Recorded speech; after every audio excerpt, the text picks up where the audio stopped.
Welcome to the field, JJ here. Well, round 15, it's hard to keep up with what round number it is. Thanks to round 0, we're still struggling with that. But regardless, it was a good weekend of footy. The bye weeks, hallelujah, that was a round of applause. They're in the bank.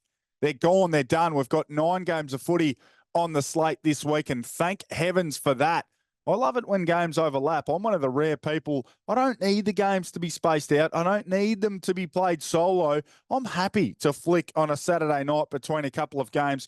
I don't mind the Friday night doubleheaders, and I certainly love when it's Saturday and Sunday afternoon footy nice and early and you've got games that overlap. What we're going to talk about on the show this week, and thanks to those who have been watching, subscribing, commenting, engaging, however you wish to do so. The footy's going beautifully this year, and it's been good fun sitting down each and every week and doing so. We're going to talk about the Kangaroos and the players they must re-sign. It's my topic for discussion on the 7 AFL socials this week, so make sure you check that out. Luke Davies-Uniacke and Cameron the Bull Zurha are the 2 guys I talk about there, and we'll talk about them here as well.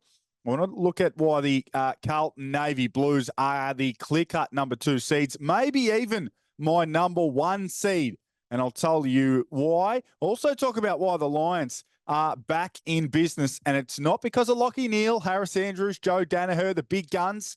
They're playing good footy, those guys, but it's about some of the lesser lights, and I'll tell you a little bit about some of those guys. Tom Stewart, how I think he should look to break the tag. Don't go to the wing. Don't go to half forward. Don't go inside mid. We'll talk about how I think he should try and break the tag because it is breaking him at the moment, and how goddamn disappointing.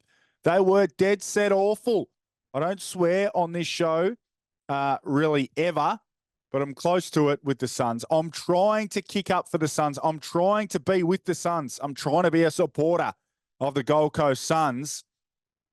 But another listless, another terrible performance on the road. Again, I'm sick to death of it. But let's hook in because there's plenty happening.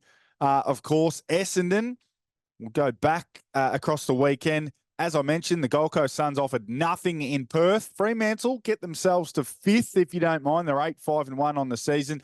Essendon fought off a very determined West Coast Eagles outfit. That was a good game. I was able to watch 3 quarters of that. That was a very contested and competitive game, quite high scoring as well. The D's, I was calling this game for AFL Nation. They survived a late rally from the Kangas. Before that, the first 3 quarters were quite awful to watch, but the Kangas got going in the last quarter. In the end, failed to get the job done. Great tackle from debutant rookie Kynan Brown, who incidentally, I was calling the game, and then in the post-game, the young fella. So he comes on as a sub. He plays about a quarter of footy. They win the game. He has an impact in them winning the game with that rundown tackle. He goes inside. His dad and family and teammates are in there. They're celebrating. And about 10 to 15 minutes later, he emerges from the rooms ready to run laps. So he, of course, is the sub. And I guess the options are his VFL team were playing the next day. So that was an option to go and play because the sub for the Kangaroos, Darcy Tucker, he played in the sorry, not Darcy Tucker, Dylan Stevens, fellow left footer. He went and played the next day in the VFL. And I'm glad they didn't ask Kynan Brown to do it, but they asked him to go and run some laps. Let the young man stay down there and immerse himself in a big victory that he played a part in. I just didn't like it too much.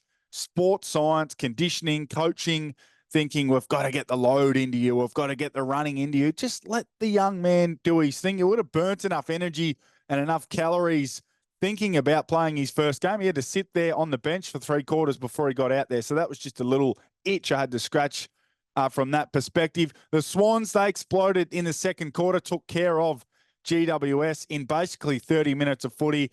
They separated themselves from Baby Bro, and that was all she wrote. Brisbane, I wanted to wait 1 more week. I wasn't yet ready to jump aboard the train. Saw them beat St Kilda, of course, the week previous. The Saints did kick 100 points. They got back into the game late. It was a game late in the contest. So I said, I need to see 1 more performance, and geez, I saw it. They absolutely belted Port Adelaide, despite the power attempting to celebrate their 2004 Premiership reunion. The Blues, they hammered Carlton. That was a thumping way back when on Friday night. They hammered them around the ball and they put up a big score on the scoreboard. The Cats have got some wounds to lick. And we'll start with Carlton. Why are the Blues so good? Why do I think they might be my Premiership favourites?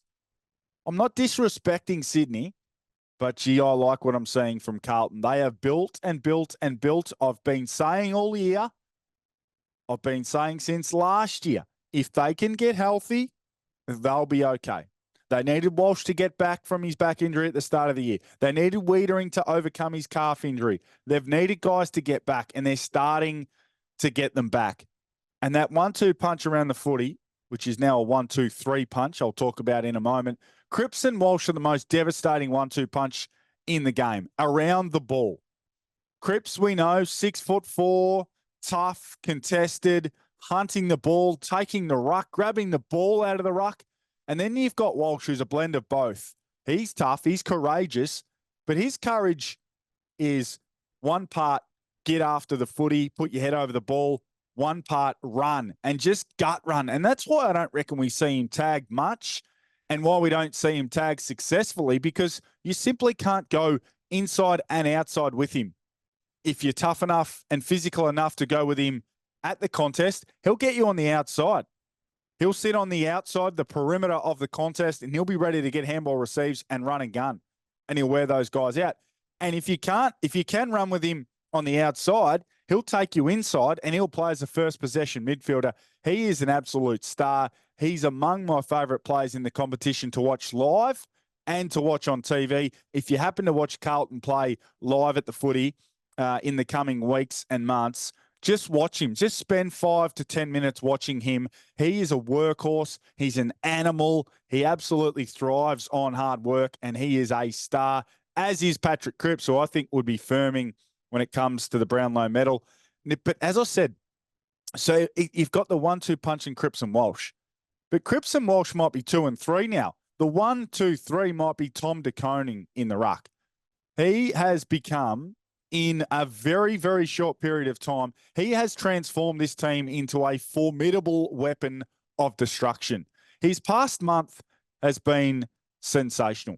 So these are his numbers across the past month. 25 disposals and 10 clearances against the Gold Coast. 18 disposals, 8 clearances and a goal against Port Adelaide. 24 touches and 11 clearances with 7 inside 50s against the Bombers on a big stage. And then 25 disposals with 20 of them being contested against his younger brother and the Cats. He's been off the chain in the past month. His ability to thrive on being the number one is obvious. I said it late last year. I said it during the trade period that Carlton's best version is certainly de Koning when able, when physically ready, to be the 85% ruckman, and then allowing Harry Mackay to come up and chop out exactly in the way that Brisbane do with Joe Danaher. That's a great role for both guys. De Koning is fast approaching. Now, he's coming from a little bit of a off a little bit of a handicap because Max Gawn, I nearly said Max Grundy, Brodie Grundy and Max Gawn are in front when it comes to the All-Australian Blazer. But I'll tell you what, if Tom de Koning can maintain this level of performance for the remainder of the season, he will make a charge at this All-Australian Blazer. And what he will do, if he can maintain this form, is really turbocharge his Carlton Footy Club towards some silverware late in the season. He has been that good. And I haven't even mentioned Charlie Curnow in the front half. He got back to some of his best footy. Jacob Wiedering down back. He's an absolute rock. And if you look across the team, you look across their names at 22 or 23 from week to week, they've got guys everywhere who are just getting better, / playing their best footy. Nick Newman's at the peak of his powers. Mitch McGovern is playing career best footy. Adam Sard's at the peak of his powers. Then you look forward, always is in career best form.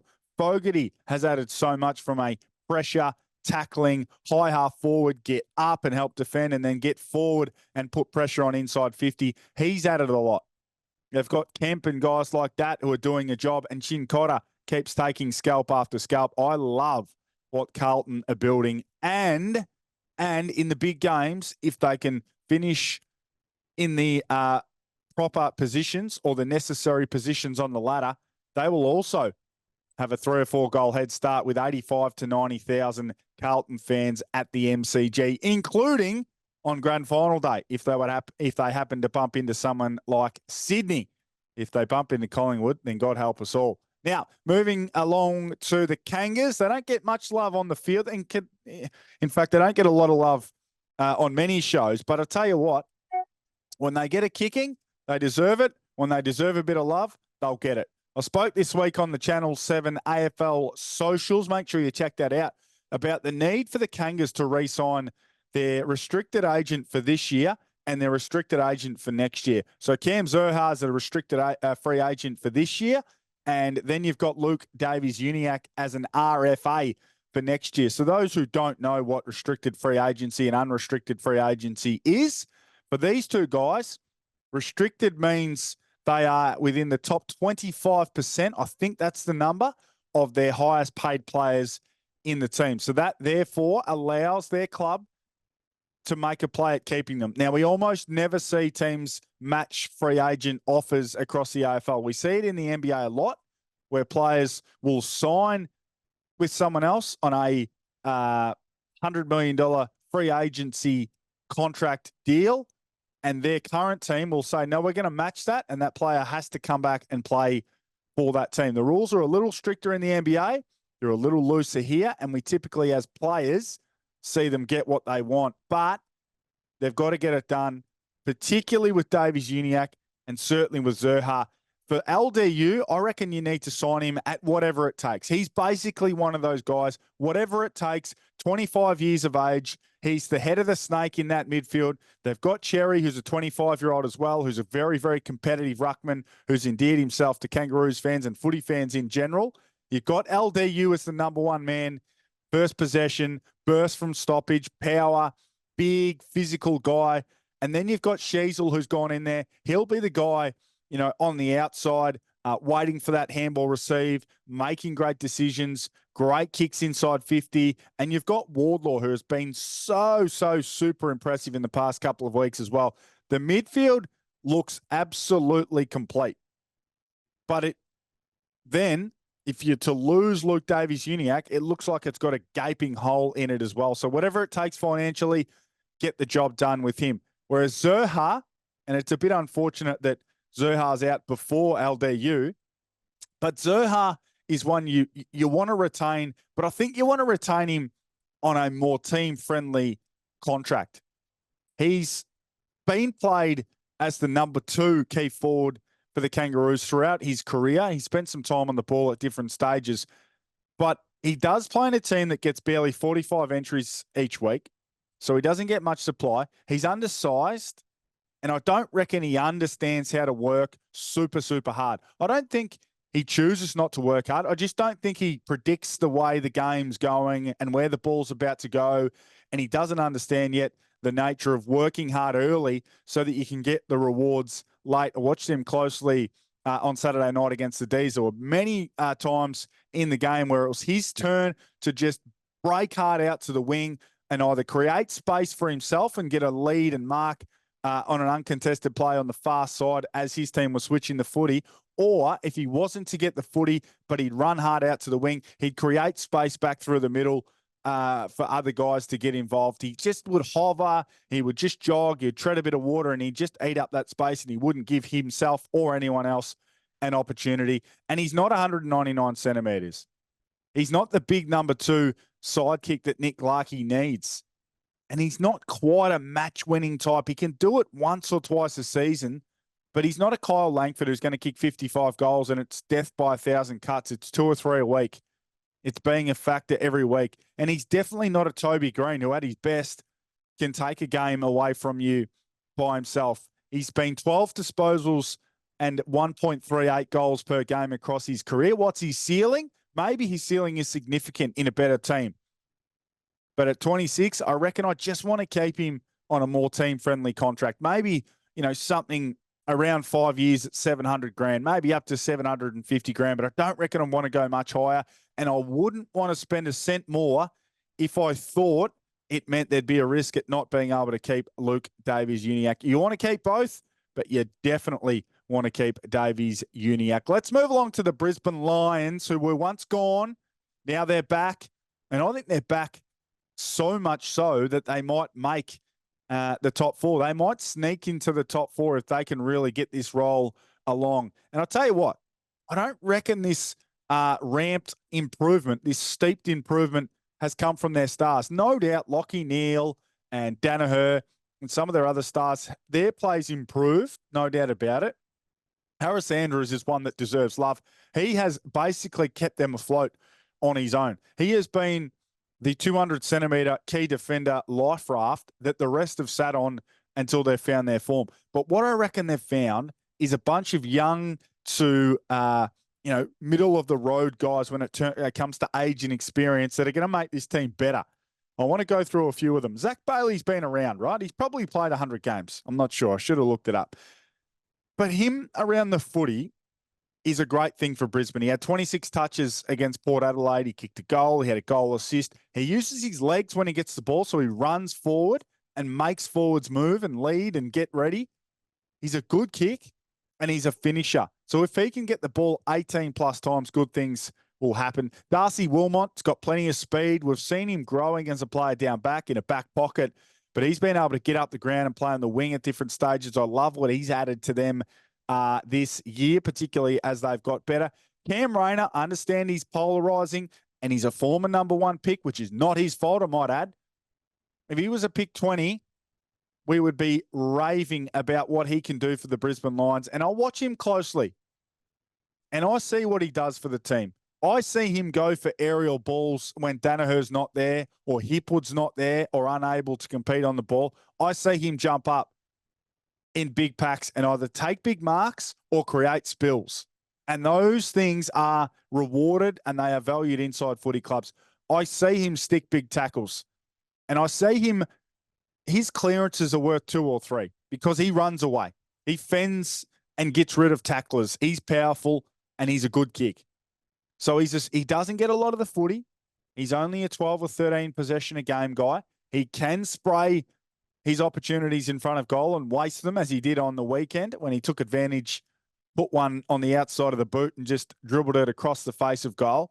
So he can still be prone to those mistakes. But what he does aerially as an undersized marking target, what he can do as a tackling pressure player around the ball and inside 50, I love what Cam Rayner brings to the table. Now, 3 guys plus 1 returning guy who are young and have added heaps.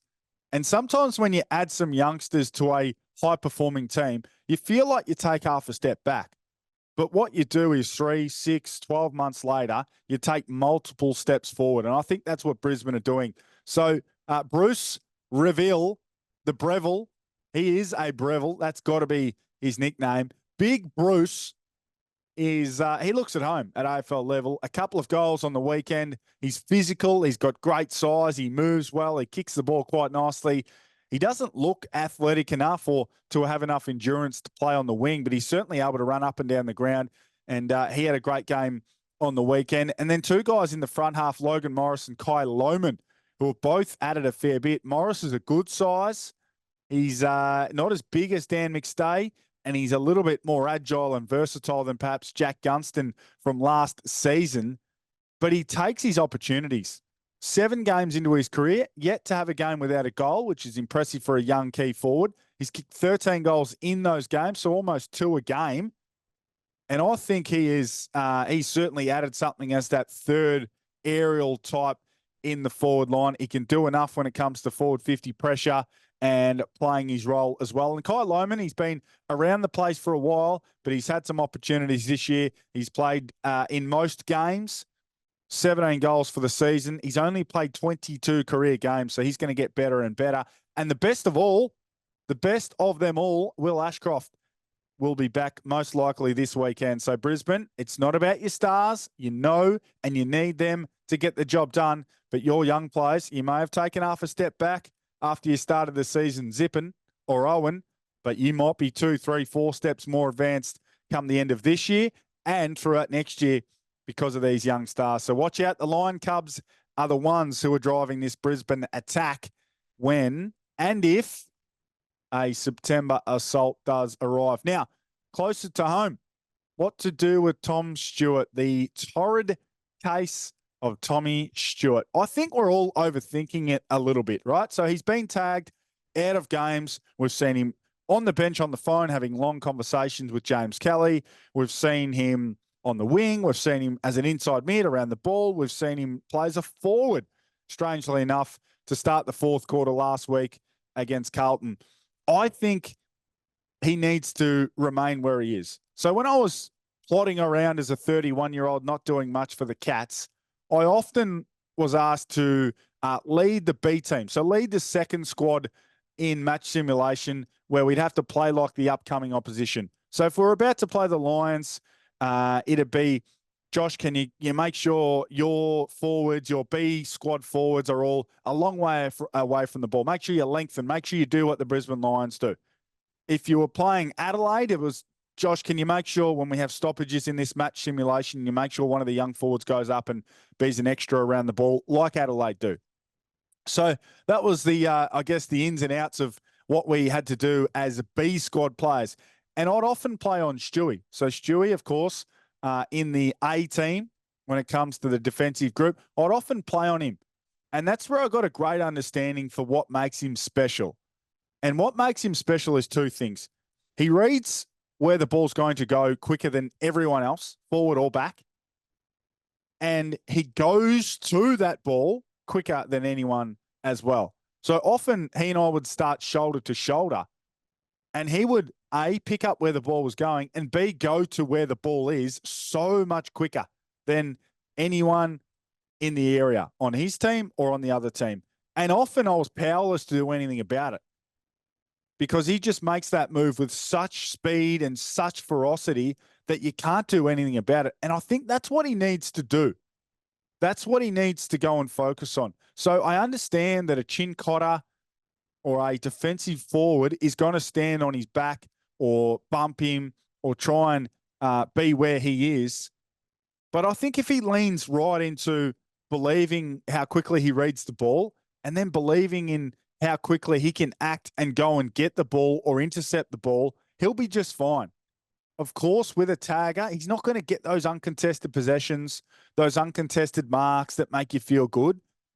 But he can still be incredibly impactful for his team if he gets back to what makes him so special. Just beat him to the punch.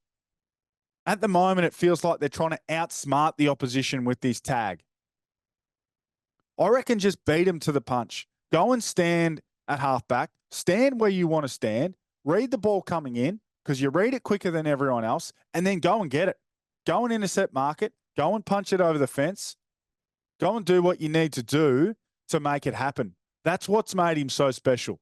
Let him take a few kick-ins if he needs to feel the ball in his hands because he's unable to take those and get those cheap kicks that you get in the back half. They're irrelevant anyway, really. They're not going to help the team overall. Anyone can get those. But not anyone could do what he does when it comes to reading the footy and turning the ball over. I think that's the secret for him. Get back to that. Forget about trying to play in different positions, and we'll see Tommy Stewart overcome any of these taggers. A few quick hitters before we get out of here. And now I'm not sure how this will go down with the Port Adelaide fans, but what is a question? What is the most ironic thing in footy at the moment? Answer, Port Adelaide's pre-game song, Never Tear Us Apart, because I'm dead set telling you, they are tearing themselves apart as we speak. I'm sitting here on a Monday night, and Warren Treadray's got himself in hot water, the footy director, which is not new for those footy directors in that part of the world, but he's got himself in hot water going against the footy club.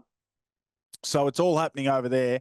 But the old Never Tear Us Apart, the old holding the scarf up before the game, that looks a little bit like fool's gold at the moment because they are absolutely tearing each other apart when it comes to the men and women in the black, white, and the teal. And also, finally, fingers crossed for our man, Tommy Hawkins, a very good friend of the field. Hopefully we see the great man back in the hoops at some stage this year. But as I sit down here on Monday night, No one really knows. He probably knows, and the club might know, but it sounds like they're trying to exhaust every avenue possible to ensure that he can get back and play some footy either this year or at some point before it all finishes for him. That's all she wrote for us. Enjoy a full weekend of footy. 9 games, nothing on Thursday, but we've got a big game Friday night on Channel 7, Brisbane and Melbourne, where the Lions have had the wood on the Ds the past couple of times, and certainly you'd expect that to be the case this weekend. A big Super Saturday, 5 games of footy on Saturday. We've got 3 on Sunday as well, so make sure you tune in to as much as you can, because this is the time of the year where the serious teams get rolling and the not-so-serious teams just get kicked off to the curb. Worry about season 2025. Start thinking about the trade period and free agency. My name's JJ. Thanks for watching. Thanks for being tuned in. Hope you're all subscribed. And as the great Pat McAfee says, be a friend, tell a friend. We'll chat again next week.